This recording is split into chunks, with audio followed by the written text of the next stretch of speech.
Don Cole lived many lives. He was a World War II veteran serving in the South Pacific, and he was a street preacher before that as a teenager. He was a missionary to Angola. But what he's probably most remembered for is his many years as a broadcaster with Moody Radio. Good afternoon.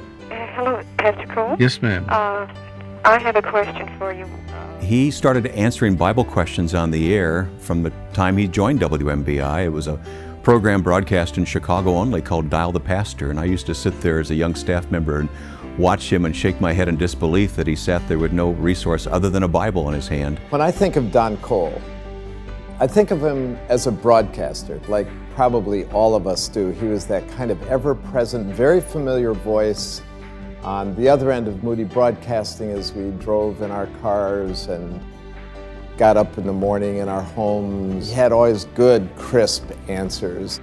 During your Christian life at times, you feel maybe like you've fallen away, and what we're wondering is how you can get back on track. The way to get on track and to stay on track is to be serious about the Christian life. And sometimes it takes effort. In fact, it always takes effort, and that is working at being a Christian. Many of us fail because we're lazy.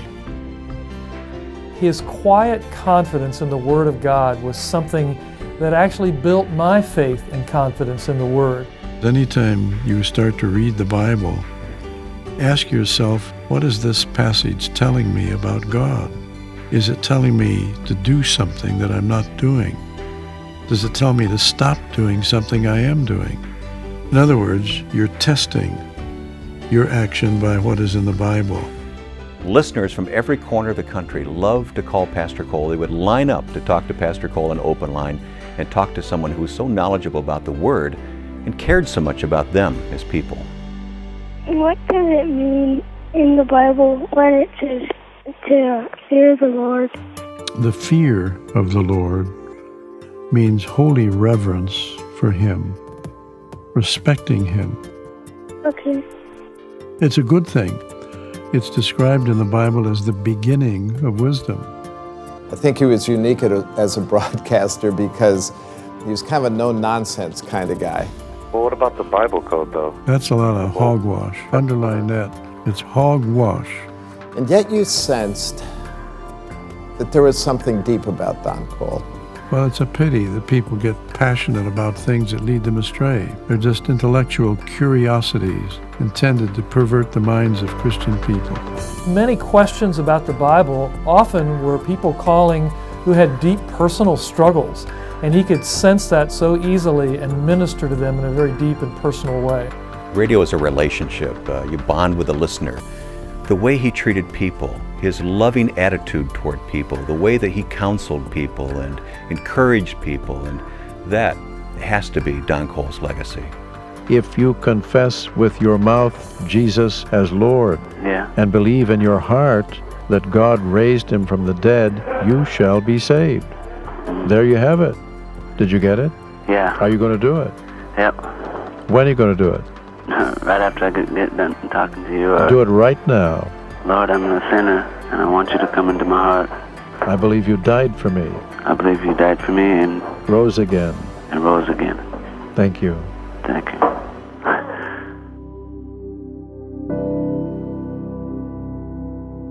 Over these many years, I think the thing that stands out the most in his life was his perseverance. 26 years of doing open line and 18 years on the mission field and in so many other ways contributing.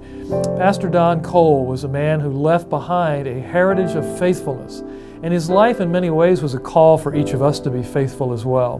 By the time you are, say, 60 years of age, you'll know a whole lot more than you do now. I myself, I really believe that throughout eternity we are going to go on learning. Our minds will not become static. We will go on learning more and more, even as you are now. He was wise, humble, articulate, insightful, good, godly, righteous. And it seems strange that Don's not here anymore. This world has lost a good and godly person and a great broadcaster teacher, pastor. And in this world, that's no small thing. What can I do for you? When people die, do they open their eyes as soon as they're in heaven and see God at the door? I don't know whether he's standing at the door or not. If not, he'll have his angels there, and they will usher us into the very presence of God. As Paul says, death, he speaks to that as absent from the body, present or at home with the Lord. At home, because that's what heaven is. It's your heavenly home. And when you get there, Jesus is going to say, hey, I'm glad you finally got here. I've been waiting for you.